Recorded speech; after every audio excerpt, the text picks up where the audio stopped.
Welcome to the deep dive. Yeah. I'm really glad you could join us today because we're getting into something that I think is going to, well, it's going to completely change the way you look at competition and statistics and really what we define as success. Yeah, it's a big one today. It is. I want to start by asking you a question right up front. Have you ever looked at a sports league table or, any kind of competitive ladder and just had this lingering gut feeling? Like if something doesn't quite add up. Exactly. Like, have you ever looked at a team with this stellar win-loss record sitting pretty near the top and thought to yourself, you know what, that team isn't actually as good as their record says they are? Oh, absolutely. Or, conversely, seen a team languishing at the bottom and thought, they're playing way better than that standing implies. They're just getting incredibly unlucky. It is, it's one of the most common and frankly, most valid intuitions we have as spectators. And spoiler alert for today's discussion that intuition is very often correct. Right. The numbers on the surface, they simply do not tell the whole story. If you're only looking at the win column, you are essentially flying blind. Flying completely blind. And that brings us to today's mission. We are unpacking the newly released AFT Dice Season 12, Round 5 Power Rankings Analysis. Fresh off the press. Yep. Our goal for this deep dive is to figure out the real story behind the raw numbers. We're looking closely at the transition out of Round 4 and into Round 5, and we want to see who actually has momentum, who is maybe riding on borrowed time, and who is just suffering from a streak of incredibly bad luck. Because when you look at a traditional ladder, all you really see is a chronological list of outcomes. Just a list of W's and L's. Right. But a true power ranking gives us a multi-dimensional look at the competition. Yeah, it peels back the layers to show us the structural integrity of these teams. Okay, let's unpack this. The metrics we are looking at today calculate these power rankings based on three incredibly important pillars. First, you have your standard ladder position. Second, you have win-loss momentum, basically, who is actually stringing together victories right now. The current form. Exactly. And third, and arguably the most crucial piece of the puzzle we'll be discussing today, is percentage health. That third metric is the absolute key to everything. A simple win-loss record is highly deceptive. How so? Well, think about it.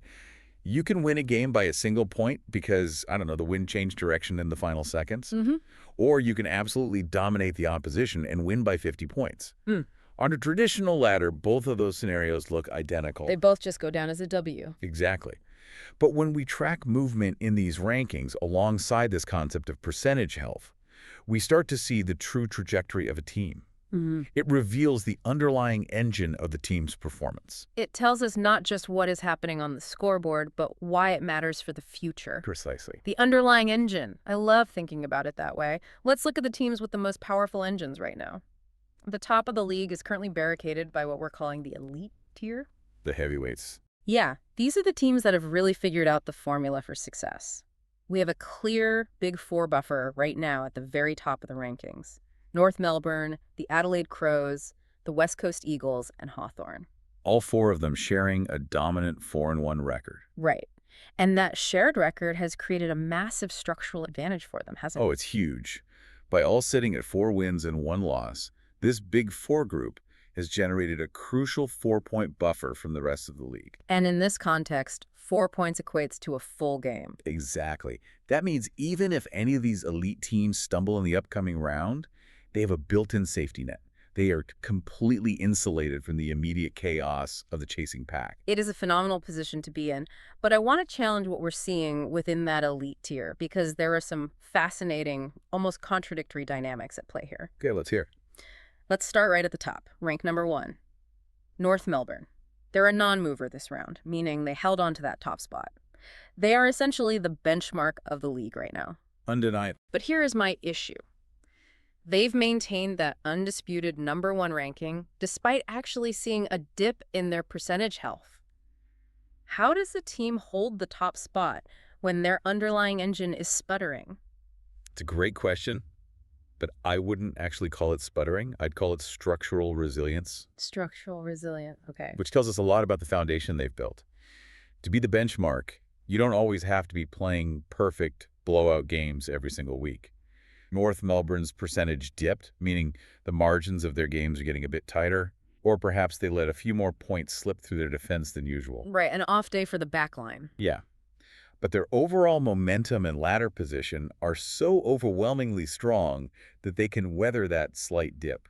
They have enough capital in the bank, so to speak, to absorb an average weekend and remain the undisputed number one. That makes sense. They've built up immunity. But they need to be looking over their shoulders immediately because right behind them in rank number 2, moving up one spot, are the Adelaide Crows. And here's where it gets really interesting. It really does. Adelaide is officially the form team of the league right now. They're the hottest ticket in town, and the numbers they are putting up are frankly absurd. What's fascinating here is the sheer mathematical scale of what Adelaide has just accomplished. They didn't just win their round 4 matchup. They completely blew the doors off their underlying metrics. It was a bloodbath. In a single round of competition, Adelaide experienced a massive leap in their percentage health.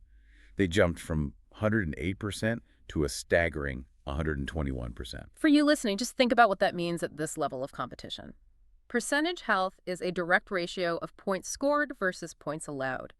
Jumping 13 percentage points in one single round against professional opposition is practically unheard of. It's astronomical. It requires a total unmitigated offensive explosion combined with shutting the other team down completely.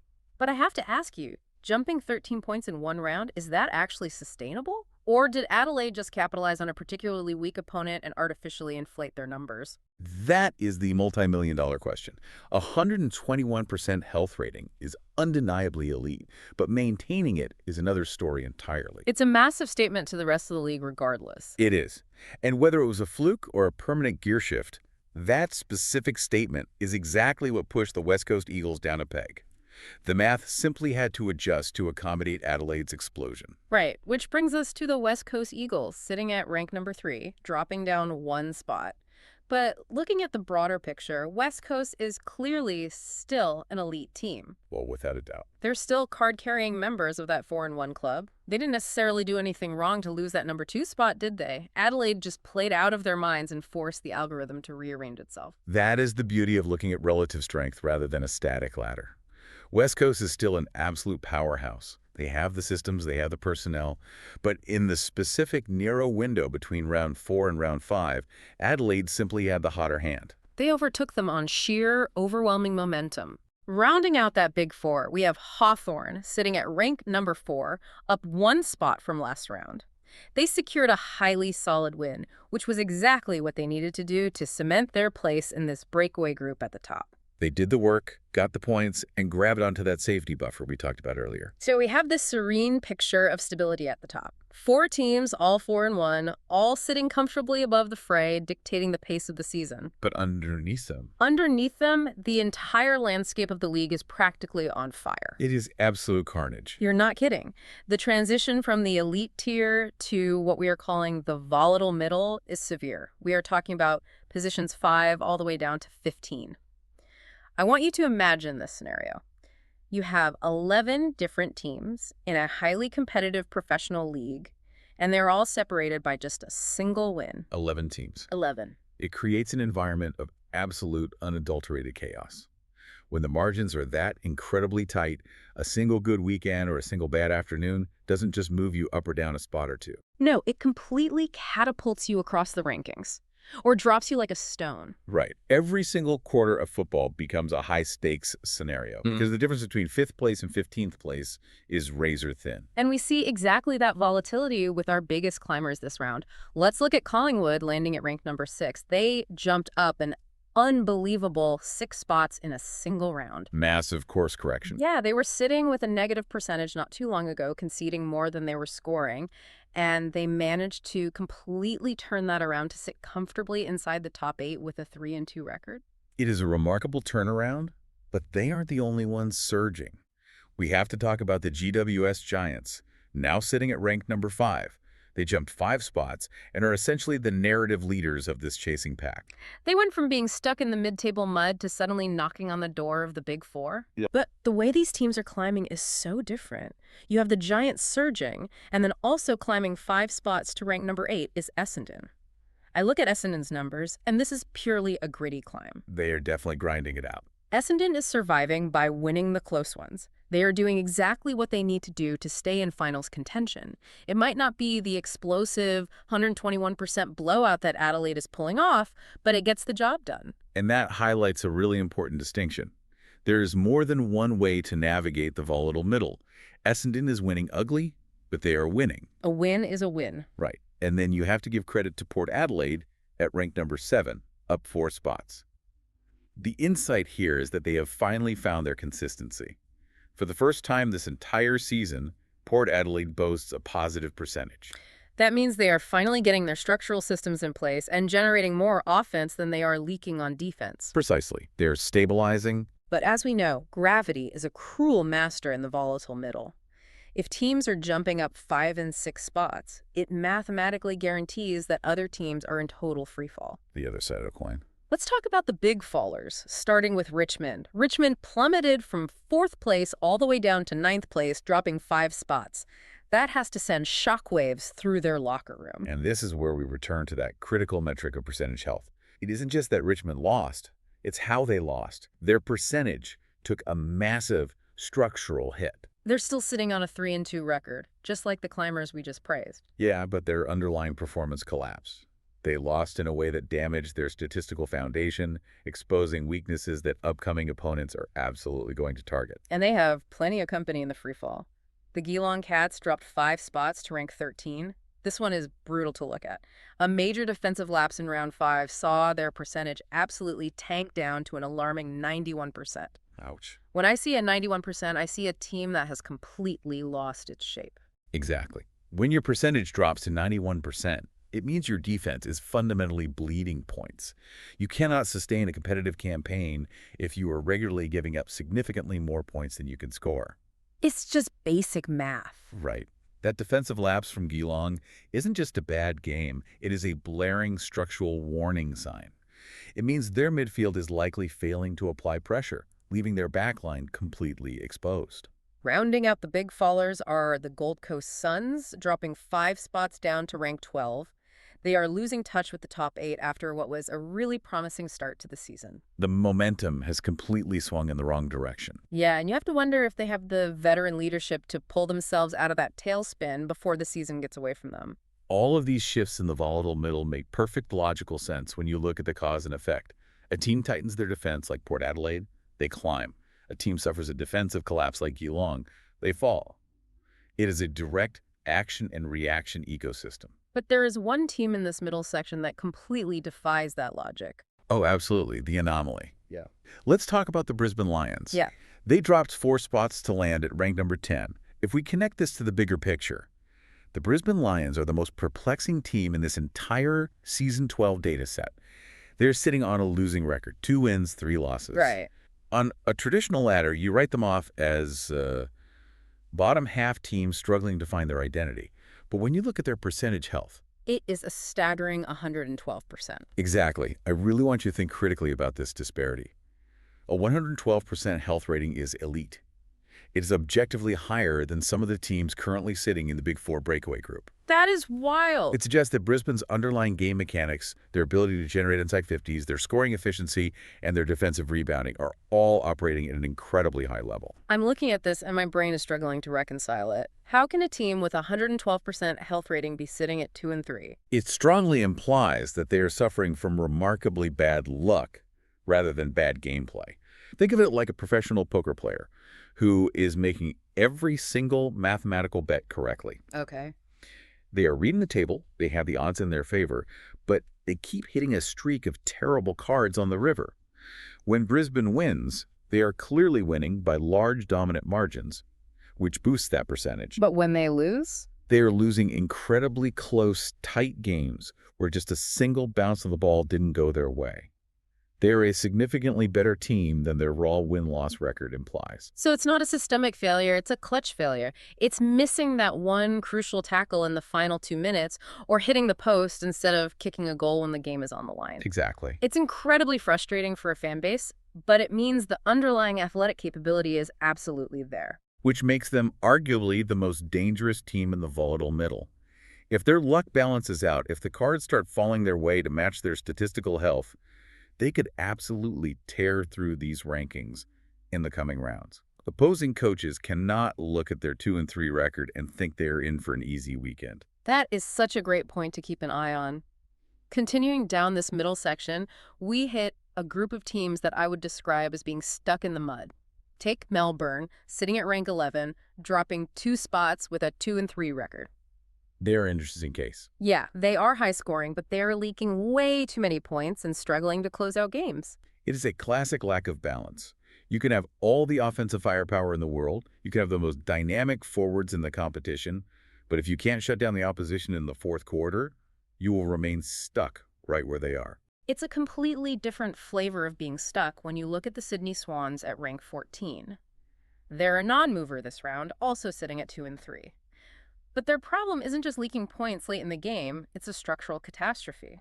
They have allowed a massive 538 points against. 538 points against in just 5 rounds of competition is an unsustainable burden for any offense to try and overcome. It really is. Think about the psychological weight of that on the forwards. It places enormous pressure on the scoring half of the field to basically be perfect just to keep the team in the game.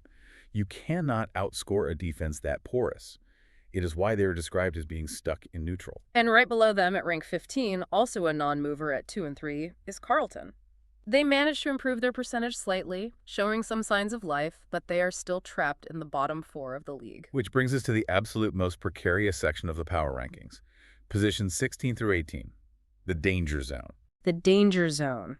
It is exactly where you do not want to be heading out of round 4 and into round 5. The pressure cooker is real. But there is a glimmer of hope here. St. Kilda moved up 1 spot to rank 16. I am genuinely happy to see they finally got a win on the board. That's a huge relief for them. They're now sitting at a 1-4 record, which provided just enough upward momentum to leapfrog out of the absolute bottom. Getting that first win is psychologically massive for a struggling club. It lifts the suffocating pressure off the coach, and more importantly, it proves to the locker room that their systems can actually yield a positive result. It breaks the cycle of doubt. Right. But while St. Kilda found a lifeline, the situation for Fremantle at rank 17 is arguably much more tragic. It really is. Fremantle dropped 1 spot. They also have a 1-4 record. But their stats look entirely different from a typical bottom feeder. What makes their situation so tragic? Because, similar to the Brisbane anomaly we discussed earlier, the underlying metrics suggest a profound disconnect. Fremantle actually has a very good percentage for their rank. They aren't being blown off the park every week. They aren't being humiliated. They're remaining highly competitive within the games themselves. Yes. But despite that solid baseline health, the losses just keep piling up.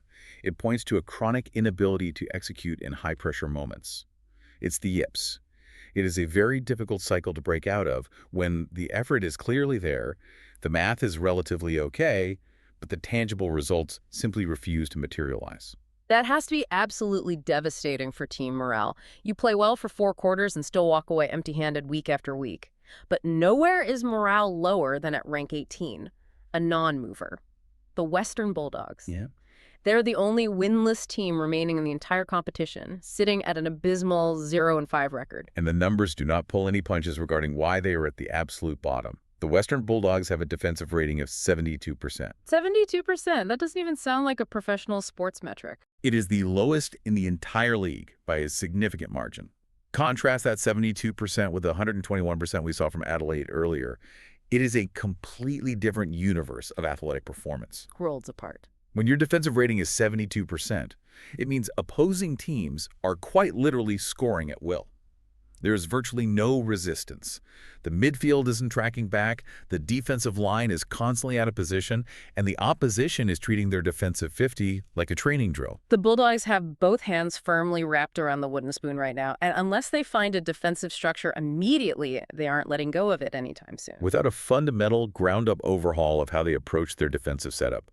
That 72% health rating guarantees that their 0-5 record will simply continue to compound. You cannot win a game of football if you cannot stop the other team from scoring. It is the harshest, most unavoidable reality of competitive sports. Okay, let's take a breath. We have covered a massive amount of ground here today. We've looked at the 4-point safety buffer of the elite tier, the absolute chaos of the 11 teams jammed into the volatile middle, the heartbreaking statistical anomaly of the Brisbane Lions, and the grim reality of the Western Bulldogs stuck at the bottom of the danger zone. It's a lot to take in. So what does this all mean? Why should you, listening to this right now, care about this Season 12 breakdown?